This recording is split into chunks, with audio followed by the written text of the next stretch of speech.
Hello दोस्तों, good morning. स्वागत है आपका अपने चैनल सत्येंद्र स्टडी IQ में। आज हम बायो की उसी सीरीज को आगे और बढ़ा रहे हैं। तो इसमें बहुत ही महत्वपूर्ण MCQ 30+ रखे गए हैं जो RRB, NTPC, SSC, group D तथा UPSI, यूपी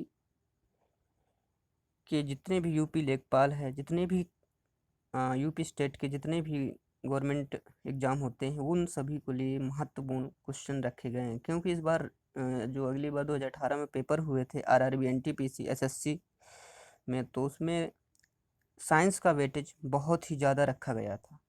तो हम चलते हैं अपने पहले क्वेश्चन में। तो पहला क्वेश्चन 71 है। तो चलते हैं अपने पहले क्वेश्चन 71 में, देखते हैं क्या कहता है। और अपने को 5 सेकंड आपको दिए जाएंगे। अपना मार्क अपने मन में सोचें कि हमारा आंसर कौन सा होगा। यदि आपका सोचना सही है, जो हम आंसर बताएंगे आपका सोचना सही है, तो बिल्कुल आप सही होंगे। तो चलते हैं पहले क्वेश्चन में 71। पहला क्वेश्चन कहता है, निम्नलिखित में से कैंसर किस कारण से होता है। तो आपको 5 सेकंड दिए जाते हैं, आप अपना आंसर बता सकते हैं। तो हम बताएं कैंसर किस कारण से होता है। कैंसर कई टाइप का होता है। हड्डी कैंसर, त्वचा कैंसर, मस्तिष्क कैंसर और किडनी कैंसर, फेफड़े का कैंसर, आंत का कैंसर, पेट का कैंसर, ओवरी का कैंसर, ओवरी कहें तो बच्चेदानी, और बहुत सारा कैंसर होता है। तो इसमें ये होता है कि जब सूत्रीय विभाजन अनियंत्रित प्रक्रिया से चलने लगता है तब कैंसर होता है। तो इसमें ऑप्शन नंबर बी बिल्कुल सही जवाब होगा।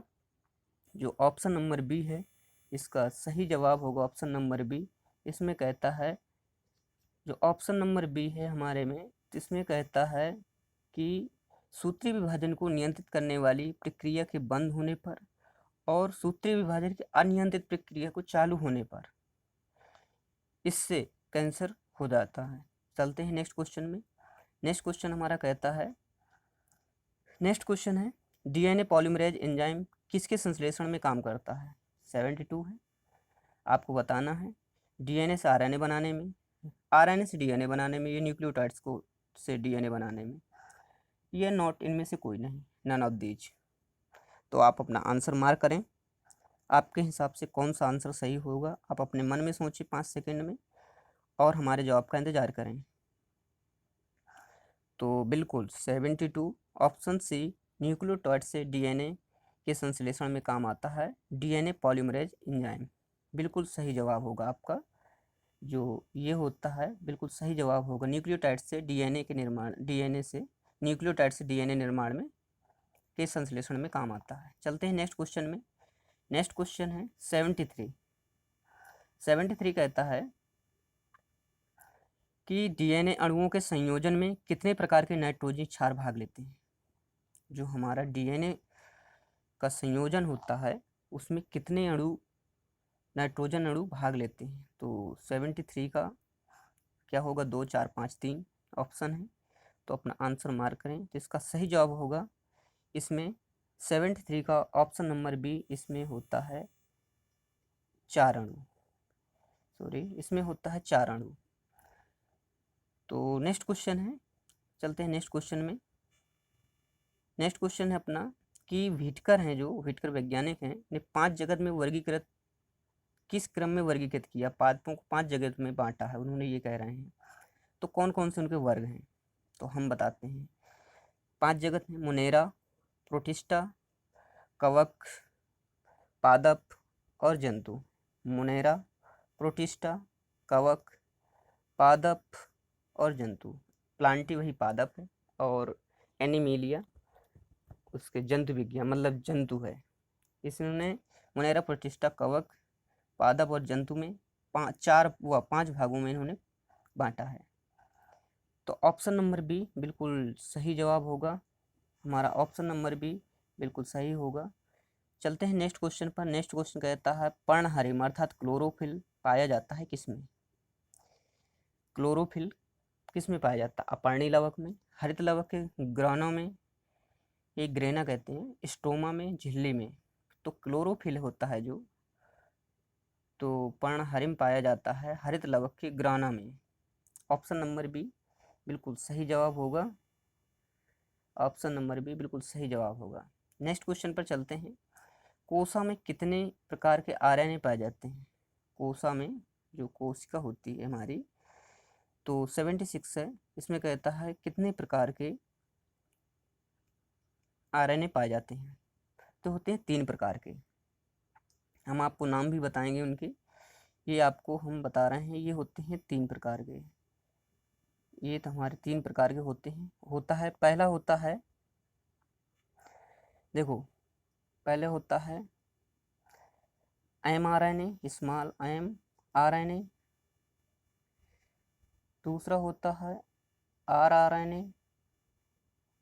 और तीसरा होता है tRNA। इस प्रकार ये 3 प्रकार के आरएनए कोशा में, मतलब कोशिका में पाए जाते हैं। नेक्स्ट क्वेश्चन पर चलते हैं। तो इसका ऑप्शन नंबर बी बिल्कुल सही जवाब होगा। नेक्स्ट क्वेश्चन पर चलते हैं हम। नेक्स्ट क्वेश्चन है आपका, नेक्स्ट क्वेश्चन है 77। प्रोकैरियोटिक कोशिका में कौन सी संरचना नहीं पाई जाती है? हम देखते हैं प्रोकैरियोटिक कोशिका में कौन सी संरचना नहीं पाई जाती है। केंद्रक कला, केंद्रिका, रिक्तिका, उपरोक्त में से सभी। तो इसमें से प्रोकैरियोटिक में कोई भी नहीं पाए जाते हैं, उपरोक्त में से सभी। इसका सही जवाब ऑप्शन नंबर डी होगा, बिल्कुल सही जवाब है। नेक्स्ट क्वेश्चन पर चलते हैं। डीएनए बहुलक है किसका? न्यूक्लियोटाइड्स का, न्यूक्लियोसाइड्स का, अमीनो अम्ल का, इनमें से कोई नहीं। तो इसमें सही जवाब होगा आपका न्यूक्लियोटाइड्स। ऑप्शन नंबर ए बिल्कुल सही जवाब होगा। नेक्स्ट क्वेश्चन पर चलते हैं। 79 है। राइबोसोम्स का मुख्य कार्य क्या है? प्रकाश संश्लेषण, वसा का संश्लेषण, प्रोटीन का संश्लेषण, या कार्बोहाइड्रेट्स का संश्लेषण। तो इसका आप अपना आंसर मार्क करें, कौन सा आपका आंसर सही होगा। जिसका सही जवाब होगा प्रकाश संश्लेषण। जो राइबोसोम्स होते हैं वो, सॉरी, इसमें प्रकाश संश्लेषण नहीं, इसमें प्रोटीन के संश्लेषण में राइबोसोम्स का मुख्य कार्य होता है, प्रोटीन के संश्लेषण में। ऑप्शन नंबर सी बिल्कुल सही जवाब होगा। नेक्स्ट क्वेश्चन है। विभोज्य ऊतक स्थिति के अनुसार होता है। क्या होता है? शीर्षस्थ, अंतर्वेशी, पार्श्वीय, उपरोक्त में से सभी। तो क्या आपके हिसाब से सभी सही हैं या कोई इनमें से एक? तो बिल्कुल सही जवाब होगा, इनमें से सभी सही है, उपरोक्त में से सभी। ऑप्शन नंबर डी बिल्कुल सही होगा 80 का। चलते हैं नेक्स्ट क्वेश्चन पे। नेक्स्ट क्वेश्चन है अपना 81। निम्न ऊतक की कोशिकाओं में से किसमें विभाजन की क्षमता होती है? स्थूल कोण ऊतक, दृढ़ ऊतक, विभोज्य ऊतक, जटिल ऊतक। तो 81 का बिल्कुल सही जवाब होगा ऑप्शन सी, विभोज्य ऊतक में। ये दोबारा से इसका विभाजन हो सकता है। नेक्स्ट क्वेश्चन है 82।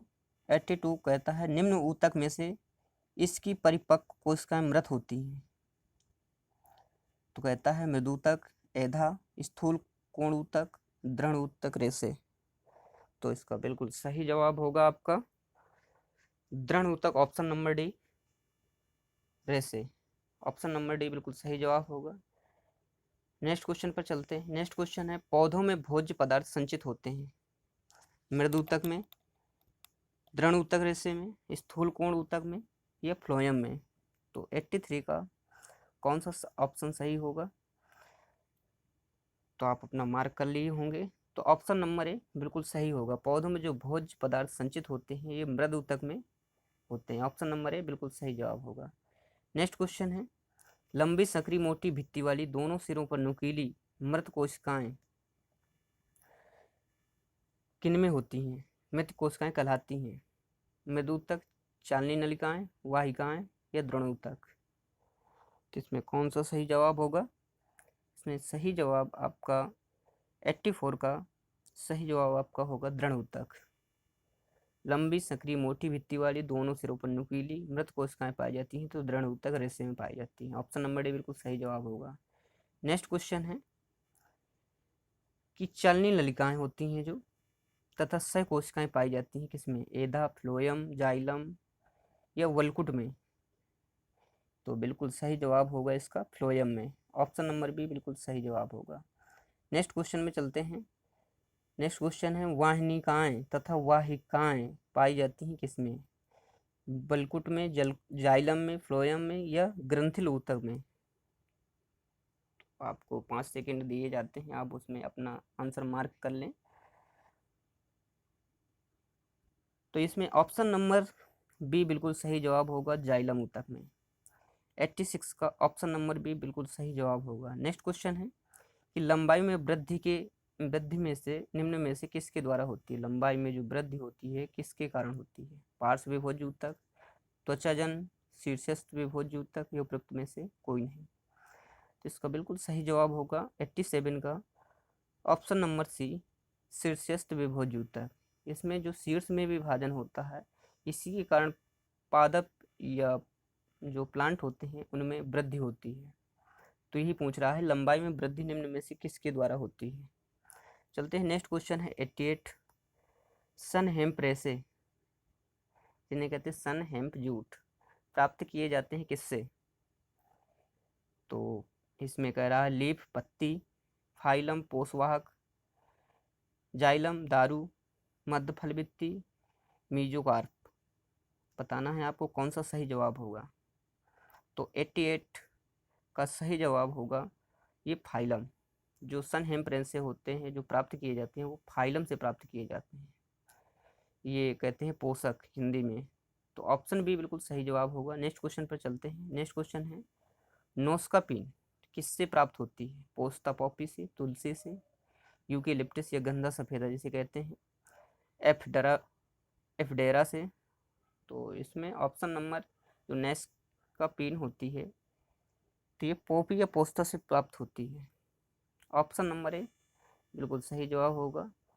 नेक्स्ट क्वेश्चन है निम्नलिखित कार्बनिक पदार्थों में कौन सा प्रकृति में सर्वाधिक मात्रा में पाया जाता है? ग्लूकोज, सेलुलोज, फ्रक्टोज और सुक्रोज। इसका ऑप्शन बी बिल्कुल सही जवाब होगा, सेलुलोज।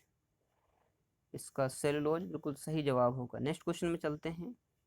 91 एबोला वायरस का नाम किसके नाम पर पड़ा है? किसी शहर के नाम पर, एक प्रांत के नाम पर, एक नदी के नाम पर, एक पर्वत के नाम पर?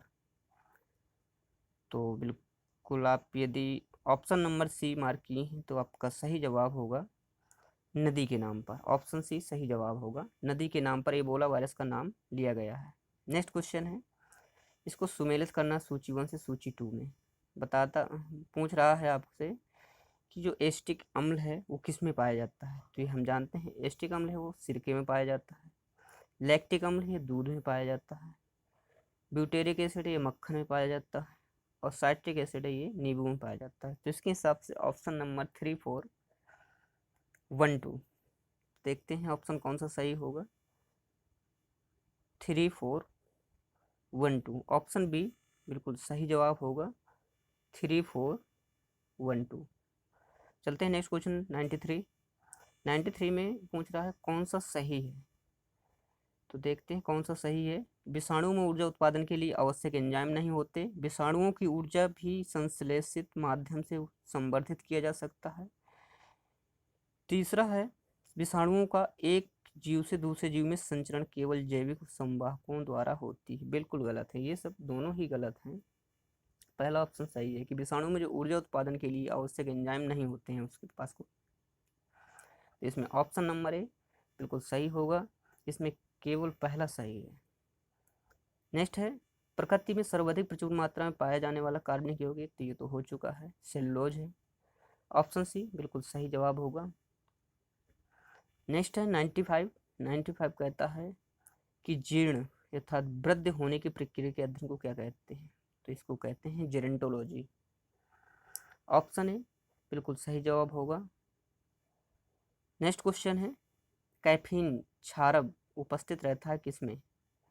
तो आपको अपना आंसर बताना है कि कैफीन जो क्षारक होता है किसमें उपस्थित है? केवल चाय में, केवल कॉफ़ी में, चाय और कॉफ़ी दोनों, या नींबू में? तो इसका सही जवाब होगा यदि आप ऑप्शन सी चुने हैं तो बिल्कुल सही जवाब है, चाय और कॉफ़ी दोनों में पाया जाता है कैफीन। पपीते में पीला रंग का कारण क्या है? पपीते में पीला रंग का कारण तो जो पीला रंग होता है ये पाया जाता है ऑप्शन सी कैरिकाजेंथिन, इसके कारण पीला होता है। लाइकोपिन के कारण टमाटर लाल होता है, और कैरोटीन के कारण गाजर में चरफरापन होता है हल्का। नेक्स्ट क्वेश्चन है, डीएनए को किसने अंतः पात्र में बनाया था? तो डीएनए को अंतः पात्र में बनाने वाला जो वैज्ञानिक था, बताना है आपको कौन सा था। तो ऑप्शन ए है Arthur Kornberg, Robert Hooke, Edward Jenner, Joseph Leicester.